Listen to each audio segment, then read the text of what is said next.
Coruña despertou hoxe máis branco e azul que nunca. O deportivismo prepárase para festexar o posible regreso á Primeira División.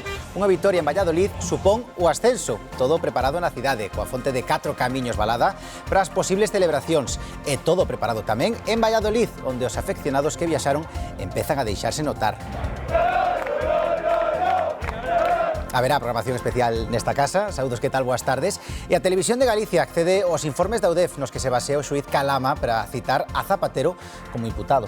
E sitúan o expresidente e as súas fillas como principais beneficiarios dunha trama cunha estrutura que denominan boutique financiera para pagar as presuntas mordidas polas influencias exercidas. A madrugada deixounos este espectáculo eléctrico. A Xunta, dende esta hora, mantén activada unha alerta laranxa por tormentas no centro da provincia de Lugo. Ali quedará suspendida a actividade deportiva federada e pídese circular con moita precaución. Tamén é activo un aviso amarelo en prácticamente o resto da comunidade. Agás no litoral, onde están gozando, xa están a ver, dun día estupendo de praia. E hoxe tamén viaxamos o pasado, mergullámonos no Santiago do século XIX, unha Compostela de época que celebra o banquete de Conxo, unha comida de fraternidade. De seguido, vemos máis.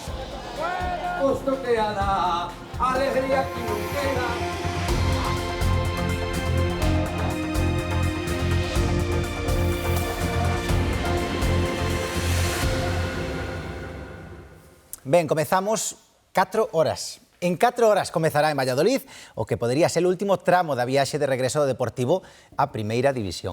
A cita no José Zorrilla é capital para os deportivistas que tamén viven a previa do encontro con moitísima intensidade dende a Coruña. Óscar Benito.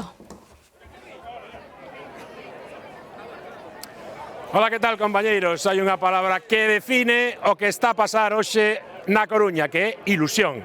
Máxima ilusión, iso sí, contida, porque o Deportivo aínda que gañar un partido para lograr ese obxectivo ansiado de ascender á Primeira División. E tamén hai moitas ganas de troula, como podedes ver aquí, na fanzone que montou o Deportivo na esplanada do Pazo dos Deportes de Riazor. Actuacións desde as 10 da mañana, para os máis pequenos, grupos, DJs, aquí a xente o está pasando en grande e todos agardan poder celebrar, tanto aquí como no outro punto neurálxico das celebracións do Deportivo, 4 camiños, ese posible ascenso. Veremos se o equipo responde, porque desde logo a festa sería espectacular aquí na cidade da Coruña.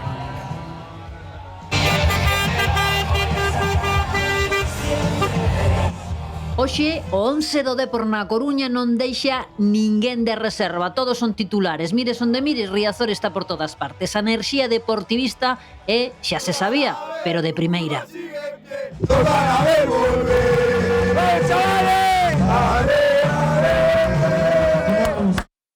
Sobre rodas esperan na Coruña que vai ao partido en Valladolid, aínda que hai quen sabe que o domingo, hoxe 24 de maio, vai tocar sufrir deportivamente falando.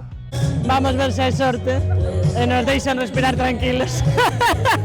Ojalá ascendamos, pero se non ascendemos, o ano que ven volvemos. Na Coruña temos nervios, a ver que tal está ali en Valladolid. Sí, a ver si conseguimos hoy los 3 puntos y ya nos olvidamos. Imos gañar. Sí. E se pierden non hai fiesta. Hai que aliviar as penas, tamén hai festa se se perde. Es que quero que ascenda o Depor. Bueno, xa vai tocando, non? Forza Depor! Creo que ascendamos, forza Depor. Todas as miradas postas en Valladolid e tamén na cidade herculina e na Televisión de Galicia a partir das 8:10 desta tarde en directo desde o José Zorrilla, tamén desde a Fonte de 4 Camiños da Coruña e desde os arredores do estadio de Riazor. E a TVG tivo acceso aos informes da UDEF nos que se basea o xuíz Calama para citar a Zapatero como imputado. Sitúan o expresidente do goberno na cúspide da rede de influencia que se organizou para que a aeroliña Plus Ultra conseguise axuda pública de 53 millóns de euros. Os informes aos que tivemos acceso son demoledores e deixan pouca marxe para a dúbida. Sitúan o expresidente e as súas fillas, que triplicaron o seu patrimonio, como principais beneficiarios dunha trama, unha estructura que denominan boutique financiera para pagar as presuntas mordidas polas influencias exercidas. Hai centos de conversas, mensaxes, fotografías que poñen de manifesto todo un entramado en torno ao expresidente Zapatero. Sitúano como presunto intermediario nas xestións realizadas a favor da aerolínea venezolana Plus Ultra para conseguir ese rescate público de 53 millóns de euros. Es una especulación. Nos informes tamén se detalla a confluencia de dúas vías de influencia para lograr ese rescate. Había Ábalos e había Zapatero, as dúas recomendadas pola mandataria venezolana Delcy Rodríguez. Queda acreditado tamén a través de conversas intervidas como os directivos de Plus Ultra coñecían con anterioridade o Consello de Ministros as axudas que ian recibir. No hubo trato de favor ni... Tamén as comisións a Julio Martínez, home de confianza de Zapatero, polas xestións realizadas. A UDEF sostén que Julio Martínez, vinculado a empresas como Análisis Relevante, actuaba como presunto testaferro de Zapatero e falan ademais de que xunto a súa secretaria terían manipulado facturas por supostas consultorías que non reflexaban traballos reais. Todo arrancou cando Estados Unidos interviu o teléfono principal accionista de Plus Ultra. Aí as mensaxes sitúan a Zapatero como a vía máis segura para conseguir ese rescate. Yo no he tenido nunca relación con Plus Ultra de ningún tipo. Máis detalles aparecen nos informes, entre eles correos e fotografías festexando con champán e ostras o rescate da aeroliña, ou a conta na que Zapatero e a súa muller terían recibido 1,5 millón de euros, mesmo mensaxes para tentar frear a investigación. O expresidente declarará como investigado o próximo 2 de xuño na Audiencia Nacional. As reaccións a este último informe non se fixeron esperar. O PP asegura que Sánchez e o seu Consello de Ministros están baixo sospeita, mentres os socialistas piden máis probas e que se respecte a presunción de inocencia de Zapatero. Nosotros seguimos diciendo lo que dijimos el primer día, que la justicia ejerza su papel, que investigue, que ponga pruebas encima de la mesa, porque en democracia hay una cuestión que es fundamental, que es la presunción de inocencia. Se tiene que demostrar la culpabilidad, no la inocencia, y por eso los socialistas, igual que el primer día, seguimos defendiendo al presidente Zapatero. Todo el Consejo de Ministros del Gobierno de España hoy está bajo sospecha. Zapatero no habría podido delinquir si las decisiones que se adoptaban en el Consejo de Ministros que presidía Pedro Sánchez. Zapatero se compró una casa y la realidad es que ha sido capaz de liquidar en 11 meses una hipoteca de 500.000 euros. Hombre, enhorabuena. Madrid acolleu este domingo unha manifestación pola vivenda digna. Baixo o lema "A vivenda cústanos a vida, baixemos os prezos", milleiros de persoas percorreron varias rúas da cidade. Os manifestantes exixen medidas urxentes ante o que consideran unha crise sen precedentes e protestan contra uns ataques do modelo rentista que baleira os barrios. A protesta exixe recuperar os contratos de alugueiro indefinido, acompañado dunha baixada dos alugueiros e que ningunha familia teña que gastar máis do 30% dos seus ingresos para acceder a unha vivenda digna. Estamos viviendo una dictadura del rentismo. Las leyes protegen a la especulación en lugar de proteger a la vida. Se permite, es legal y se fomenta que una minoría haga negocio con una necesidad básica. Y ningún gobierno, ninguno, está haciendo nada para cambiar esto. Es más, utilizan los recursos públicos para proteger los intereses del rentismo. Ante esta situación, solo cabe desobedecer. E a 12 meses das eleccións municipais, hoxe publícase unha enquisa de sondaxe pro xornal La Voz de Galicia con algúns cambios no mapa político local. Na Coruña, os socialistas deixanse 2 escanos que gañaría o BNG. Os populares soben en intención de voto, pero mantéñense con 12 edis. Non habería cambios no reparto de asentos en Pontevedra. O Partido Popular volvería a ser a forza máis votada e Lores continuaría na alcaldía. En Lugo, os 2 novos concelleiros repártense entre BNG e PP, que quedaría de novo a un concelleiro da maioría absoluta. Pola súa banda, Democracia Ourensana perde 2 asentos e contaría cos mesmos que o Partido Popular. E nas outras 3 grandes cidades galegas, en Ferrol, a enquisa de sondaxe dalle a maioría absoluta a José Manuel Reis en Movementos. Si hai cambios en Santiago. onde os populares sumarían 2 actas e quedaríanse ás portas da maioría. O PSOE de Vigo sufriría unha caída nos seus apoios, pero Abel Caballero mantén a maioría amplamente. Por certo, o alcalde da cidade olívica é o líder mellor valorado e a rexedora de Santiago, Goretti San Martín, conta coa puntuación máis baixa. Pois co horizonte dos comicios municipais, a líder do BNG visitou hoxe Salvaterra de Miño para presentar os candidatos nacionalistas deste concello. Ana Pontón amosouse convencida de que o BNG vai ser a forza política que máis medre nas eleccións municipais de 2027. Considera que o modelo de concellos do BNG é garante de igualdade e de avance. Estamos aquí para decir alto e claro que imos a por todas nas próximas eleccións municipais, que nesta comarca queremos máis alcaldes como César, que queremos ter máis alcaldesas e, sobre todo, que queremos poñer en marcha máis concellos con gobernos BNG. Imos con outros asuntos porque esta noite chegaron a Santiago os 7 galegos que viaxaban na flotilla con destino a Gaza. O barco foi abordado no Mediterráneo e retido por Israel. Os 8 galegos viñeron en tren dende Madrid, a onde chegaron de Turquía. Sandra Garrido, unha das tripulantes da flotilla, dixo que non os van parar e que haberá outra flotilla. Xunto a ela chegaron Alberto Pagán, Ana Fuentes, Andrea Morales, Benito González, Duarte Ferrín e Xurxo Porrit. Nos Estados Unidos, un tiroteo nas inmediacións da Casa Branca rematou esta madrugada co presunto atacante abatido e cun segundo ferido, alle o suceso, un transeúnte que pasaba pola zona. Segundo as primeiras investigacións, o home abriu fogo preto dun control de seguridade.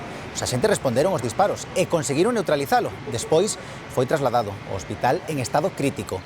As autoridades estadounidenses aseguran que a situación está xa baixo control despois de que a Casa Branca activase temporalmente o peche de seguridade do complexo.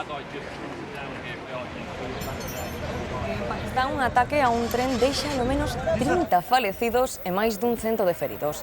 A explosión dunha bomba provocou o descarrilamento dun convoi de pasaxeiros na provincia de Baluchistán, escenario dende hai anos dun violento conflito separatista. As autoridades declararon os hospitais da cidade de Quetta en situación de emerxencia para atender os feridos, dos que a maioría viaxaban nos 3 primeiros vagóns, os máis afectados polos touridos xunto coa locomotora. O Exército de Liberación de Baluchistán reivindicou o atentado.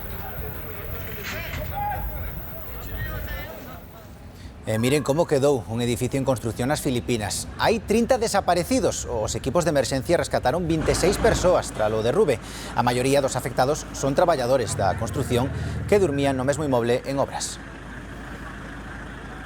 Ben, de volta a Galicia, 2 veciños de Rois foron detidos pola Garda Civil nunha operación contra o tráfico de drogas. No rexistro dunha vivenda, os axentes interviron 227 doses de heroína e 4.000 de marihuana, ademais de 2 pistolas e municións. Os detidos dedicábanse supostamente á venda ambulante de estupefacientes. Están acusados dun delito contra a saúde pública e doutro de tenza ilícita de armas. A operación desencadeouse tralo desartellamento esta semana doutro punto de venda de drogas en Noia. A empresa que ten a concesión da recollida de lixo no Concello de Vigo acaba de comezar unha folga indefinida. E fai no Antía unha semana importante para a imaxe da cidade, a da celebración o vindeiro sábado do desfile do Día das Forzas Armadas. Raquel Gandoi. Hai 10 días o Comité de Empresa de FCC, a concesionaria da recollida de lixo e limpeza viaria do Concello de Vigo, anunciaba unha folga indefinida que comezou hoxe ás 6 da mañá. Foi votada por unanimidade ante 300 traballadores, rotas xa as negociacións para renovar o convenio colectivo caducado o pasado 31 de decembro. Fronte á empresa, a parte social reivindica a xubilación parcial aos 60 anos porque contanos que 80% dos 600 traballadores fan un traballo físico.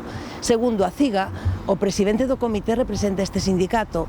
Os traballadores reclaman dar máis traballo aos que agora fan unha xornada parcial e tamén unha suba salarial segundo o IPC. Os servizos mínimos son os que pactamos entre a empresa e os traballadores. A responsabilidade de que se recolla ou non o lixo é que a empresa chega a un acordo con un acordo satisfactorio, o lixo que se acumule é a responsabilidade dela. Un terceiro actor que é o titular da concesionaria, o Concello de Vigo, esperemos que tamén inste a empresa a que se sente a negociar dentro dos términos razonables que sempre negociamos as traballadores e a empresa. dado que son unhas datas sensibles para eles a nivel imaxe da cidade. O último tramo da autovía galega AG22, a que conectará Lugo e Sarria, acaba de ser adxudicado por case 40 millóns de euros. As obras comezarán neste ano e serán acometidas pola empresa Copasa Infraestructuras.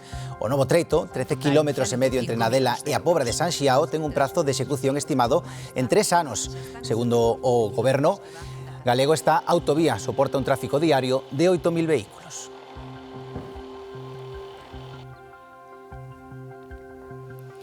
Ocorreu hai un mes nunha cafetaría de Pontevedra. Unha muller de 86 anos atragóase comendo un churro acompañada pola súa filla. Por sorte, susto con final feliz, porque un dos axentes da policía tiña coñecementos en primeiros auxilios. E por iso hoxe queremos falarlles deste perigo que está presente todos os días. O atraguamento é a terceira causa de morte non natural en España. E, sobre todo, teñen problemas os maiores de 65 e os menores de 3 anos. Os alimentos máis perigosos para eles son os froitos secos, as pezas de xoguetes, as uvas enteiras ou caramelos, entre outros.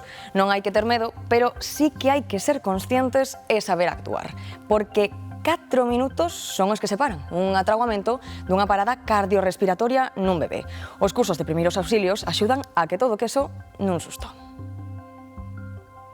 Segundo os datos máis recentes, o atragoamento é unha das principais causas de morte accidental. Afecta sobre todo a persoas maiores de 65 anos, pero tamén os nenos pequenos. Por iso, moitos pais, especialmente os máis novos, recorren a cursos de primeiros auxilios para saber que facer nese transo. Parecenos útil ahora que dentro duns meses vai empezar ca alimentación complementaria e demais, pois saber reaccionar se pasa o que non queremos que pase, que se atragante ou que algunha outra complicación. No curso os monitores insisten en que no caso de atraguamento dun meniño o principal é manter a calma.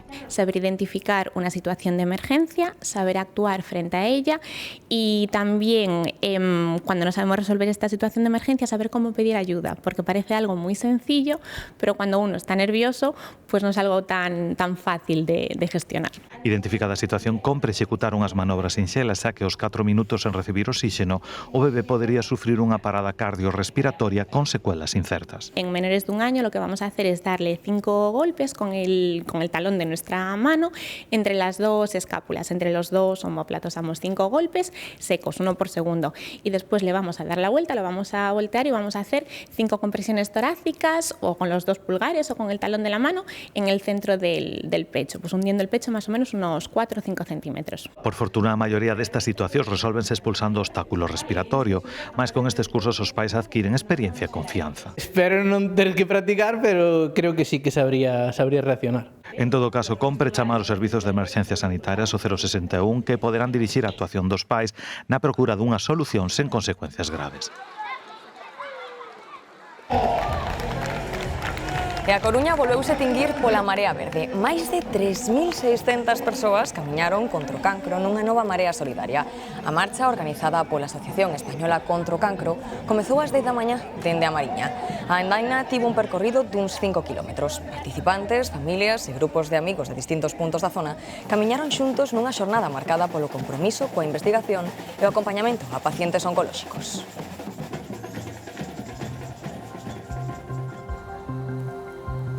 E isto foi o que aconteceu esta madrugada, sobre todo no sur da comunidade. Raios constantes, ceos iluminados e estrondos que seguro espertaron a máis dun. Espectáculo de luz e son que deixou, xa ven, imaxes como estas. Imaxes absolutamente impactantes, porque foi unha noite de lóstregos e treboadas, pero tamén de calor, tía. É que nas últimas horas, David, vivimos unha combinación pouco habitual, con trebóns espectaculares de madrugada, xos viamos, pero tamén con temperaturas máis propias do verán ao longo do día. Aínda que, Xoel Rodríguez, a situación parece que empeora hoxe.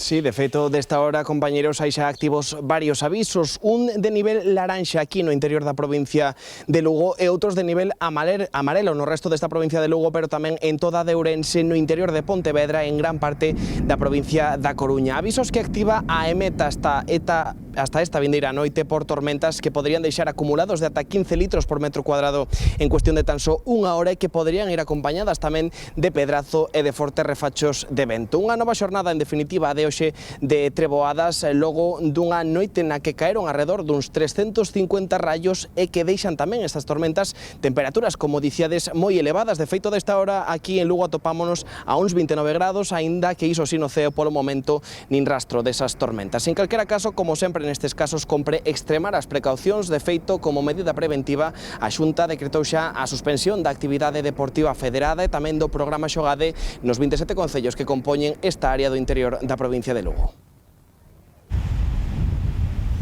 Aí en Lugo día soleado e tamén nas Rías Baixas, o que están a ver este día soleado e cálido con temperaturas de ata 32 graus, que se traduciu nun domingo de praia. Vimos os primeiros parasois do ano, porque hoxe os teos azuis foron os protagonistas do litoral sur galego. Así lucían os areais da cidade de Vigo, dende Alcabre a Samil, as súas terrazas e, por que non, tamén os seus paseos. E xa está de volta a Feira de Cultivos do Baixo Miño. Tivo que ser aprazada 2 semanas polas chuvias, pero estes días por fin puido volver a celebrarse. Sí, esta cita, Antía, é un dos principais motores do sementeiro galego e achega o sector verde a toda a cidadanía. Ímonos ata ali en directo con Andrea Otero. Pois si, xa van 21 edicións desta feira que nos seus inicios estaba máis enfocada a xente do propio sector, pero como foi aumentando o interese da xente, os viveiristas da zona do Baixo Miño decidiron expoñer e tamén vender os seus produtos aquí nesta feira de cultivos de Tomiño. Aquí a xente merca sementes e tamén plantas para poñer a punto os seus xardíns e as súas hortas en máis de 60 postos que hai espallados por toda a feira. Ademais, tamén temos outras actividades como charlas, obradoiros e moita música.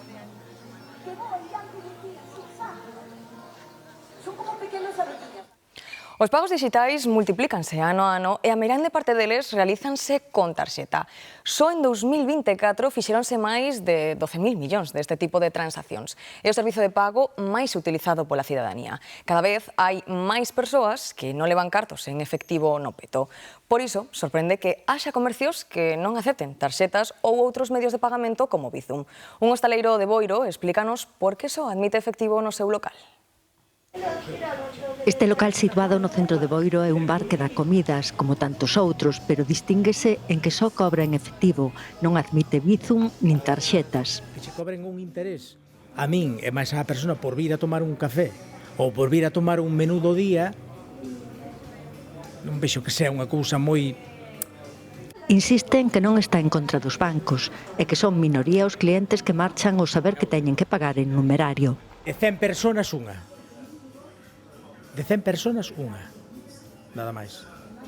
Me ten pasado, a ver, de 17 anos que levo o negocio aberto. A clientela habitual xa sabe que hai que vir con efectivo no peto e é comprensiva. Los propietarios de los bares tienen que pagar una comisión. ¿Y por qué tienen que pagar una comisión por las tarjetas? Sei que aquí é así. Tamén é verdad que se non o sabes, pois dicir, teño que ir ao caixeiro que non teño cartos. E vas. Pero bueno, é raro. A verdade que é raro así nestes tempos non poder pagar con tarjeta. Que conste que eu non pago un café con tarjeta, me parece xa pasarse. Entre os clientes ocasionais tampouco parece problemático pagar con efectivo. No, me parece lógico, pero la gente se acostumbra a pagar con tarjeta, es más fácil pagar.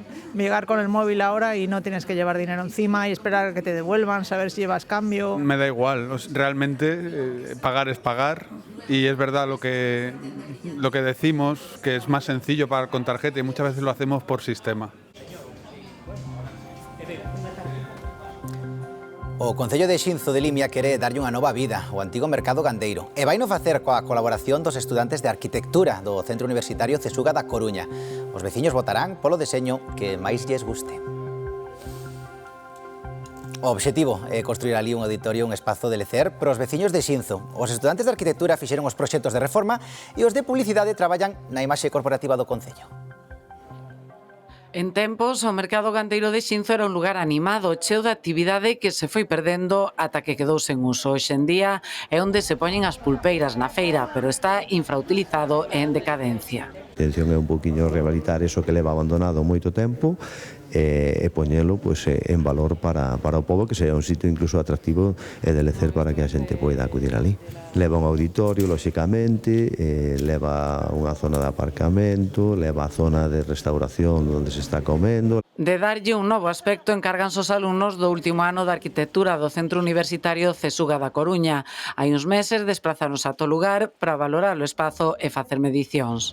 Cuando fuimos a Xinzo y vimos el lugar, nos encontramos con unos pórticos muy marcados, que tenían una direccionalidad muy fuerte. La primera parada de nuestro recorrido es el auditorio principal, el cual, gracias a la diferencia de cota, tenemos muy buena visión desde todos los puntos del auditorio.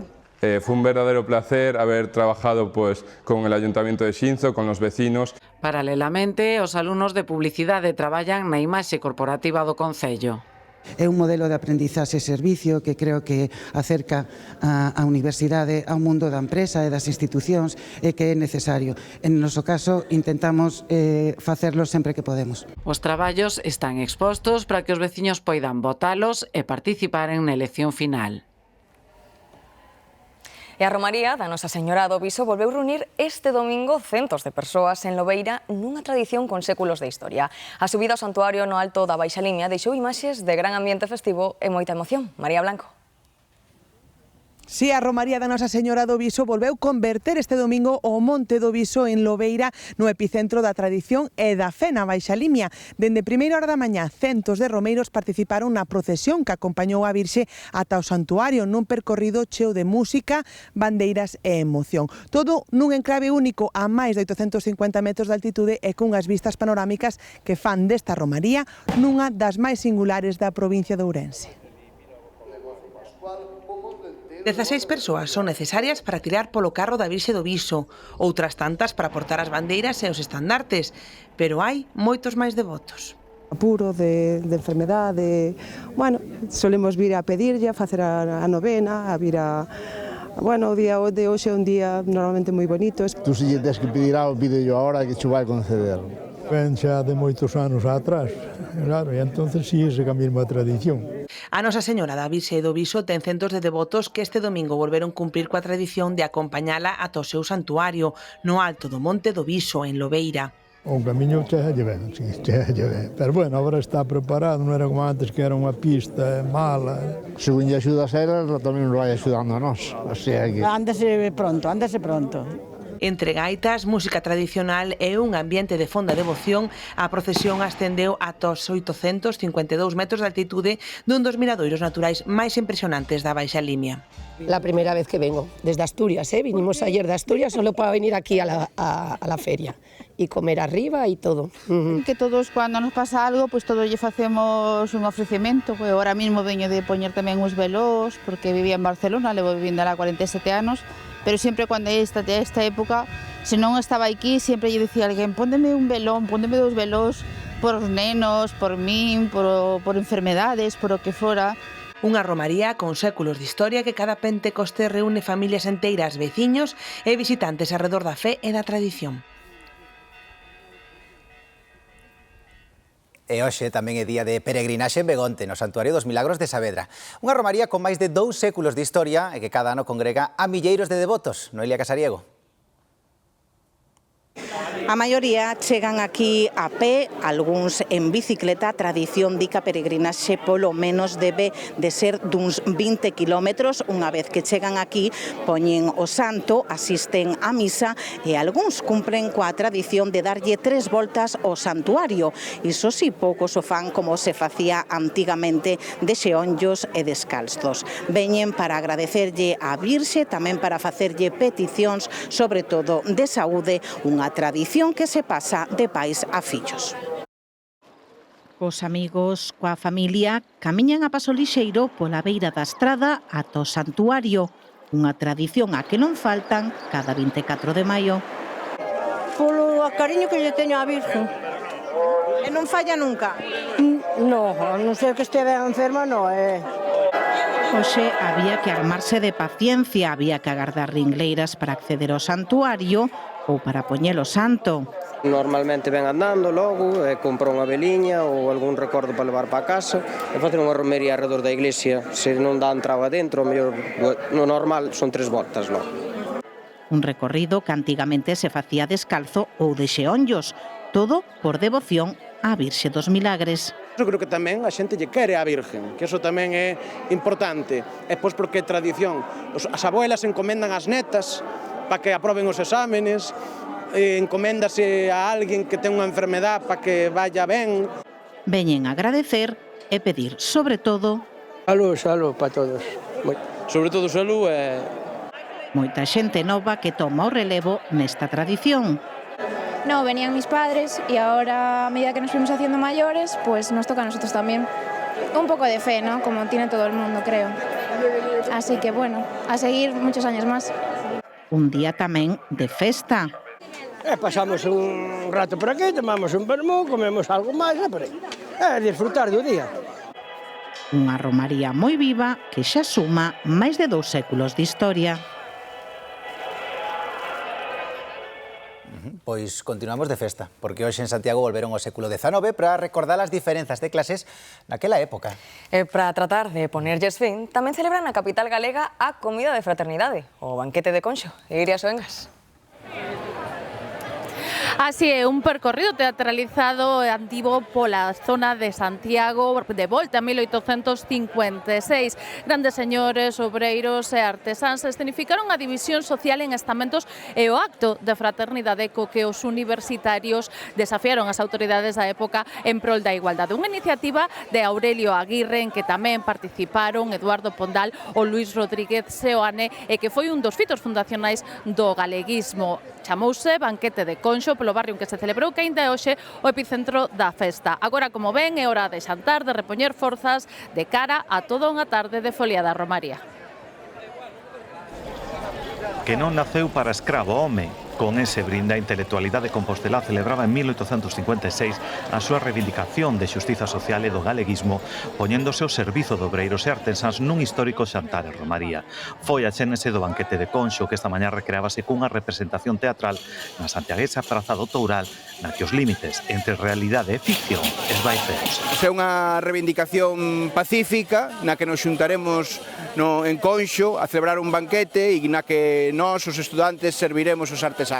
Todos eses que estaban aí involucrados no banquete de Conxo no ano 1856, pois foron os futuros poetas da época, impulsores de todos estes ideales da Revolución Francesa, pero tamén, sobre todo, o resurdimento e a galeguidade de Galiza.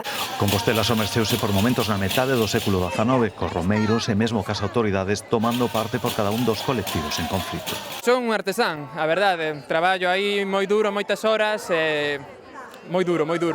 Eu veño de señorita, de obrera a diario.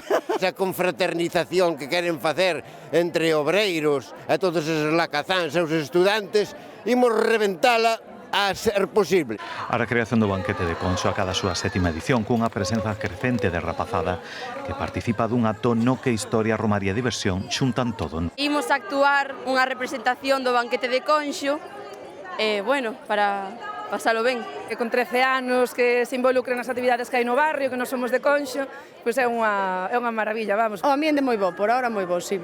Os asistentes desfilaron polas rúas da zona bella cara ao campo da festa de Conxo para celebrar o xantar e lembrar o compromiso da intelectualidade co pobo e con Galicia hai xa case 2 séculos. As palilleiras son unha peza clave da cultura galega. Rosalista, unha desas palilleiras, entregoulle un agasallo ao presidente da Xunta, un escudo de Galicia feito en encaixe. Alfonso Rueda destacou o talento das palilleiras e a importancia de conservar as tradicións galegas.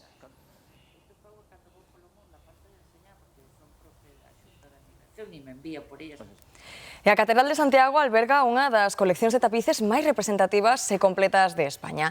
Integrana un cento destas obras, aínda que permanecen expostas ao público a metade delas.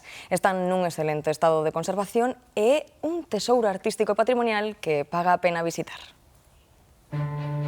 Esta colección ofrece un percorrido visual pola historia e pola arte de Europa a través dos tapices. Con máis dun cento deles, a colección do Museo da Catedral de Santiago é un tesouro artístico e histórico. Non todos están expostos, pero nesta colección están representados séculos dun destacado legado cultural e patrimonial. Don Pedro Acuña Malvar foi figura clave desta colección. Foi ministro de Gracia e Xusticia e secretario de Estado con Carlos IV, un home dunha gran familia con capacidade económica para en subastas privadas desos tapices que quedaban descatalogados dos palazos reais, pois vai comprando obras. Temos Goyas, temos Rubens, temos David Tenier, temos algúns dos millores pintores e tapicerías flamencas españoles. Isto que temos nós é un luxo a día de hoxe aquí en Santiago de Compostela. A catedral conserva tapices de Bruxelas tecidos nos talleres do prestixioso maestro da tapicería flamenga Jan Rais, baseados nos deseños e cartóns de Rubens. Un dos máis prestixiosos tapiceros daquel tempo é Jan Rais, e a única serie de Aquiles de Jan Rais e Rubens que hai en España pois é parte destos tres tapices que vedes aquí, que a obra é maior, son máis tapices, algúns deles son propiedade da catedral, son tapicerías moi costosas e marcaban un pouco a luxo das familias que os poseían naquel tempo. Neste percorrido tamén atopamos as primeiras obras da Real Fábrica de Tapices. O rei Felipe V, entre outras moitas, inicia para 1721 a Real Fábrica de Tapices. Naquel tempo, os tapiceiros españois nin de broma estaban á altura dos tapiceiros flamencos. O rei contratou o mellor que pudo de todos eles. Chamábase Jacobo van der Goten el Viejo, que veu para educar, para enseñar as técnicas de tapicería aos tapiceiros españoles. Outro dos tesouros máis valiosos que podemos admirar no Museo da Catedral de Santiago son os 12 tapices de Francisco de Goya realizados no século XVIII. Goya volveu locos os membros das reales fábricas do seu tempo, dado que iba engadindo cada vez máis detalles, onde chega un momento que ainda que a capacidade dos artesáns daquel tempo é espectacular, e reproducir a man de Goya esos trazos en artesanías é moi complexo e volveunos un pouco tolos neste sentido, e ainda así son obras dunha calidade exquisita. Estes tapices están nun excelente estado de conservación, representan un testimonio vivo da arte téxtil europea e do patrimonio artístico de España. Fermosos. E o prestixioso Festival de Cannes empolicou os Javis, debutantes no certame francés coa súa película La Bola Negra, e que lograron o premio a mellor dirección. O filme no que participa Penélope Cruz e Glenn Close aborda a represión da homosexualidade en España a través de tres historias ambientadas en distintas épocas e coa figura de Federico García Lorca como fío conductor. O recollelo galardón, moi emocionado, Javier Ambrosi destacou a necesidade de garantir máis liberdade para as novas xeracións LGTBI. Ben, 3 e 2 minutos da tarde, así que é momento de conectar co Tarde Piaches. Sí, que van vir contra as 4 da tarde, comeza o programa con moito que ver, así que imos conectar con Silvia para saber que tedes preparados para esta tarde. Hola, Silvia. Hola, moi boas tardes, Antía e David. Bueno, pois temos moitas cousas, pero sen perder a actualidade como a vos, estaremos pendentes dese partido que, bueno, xógase todo o Deportivo da Coruña, pero aínda que sigamos ese minuto a minuto, teremos os nosos contidos de sempre, as conversas, as historias, e tamén, ollo, cales son os viños máis caros de Galicia? Paga a pena? Bueno, pois coa emoción de seguir ese partido en directo do Deportivo da Coruña coas nosas reporteiras que onte, como biches, fixeron, unha proeza auténtica manteando a presidenta do Celta, non sei que farán esta tarde, aquí estaremos en Tarde Piaches, non o perdan. Moitas grazas, Silvia, tomamos nota e a ver se cae manteo esta tarde. Moitísimas grazas por acompañarnos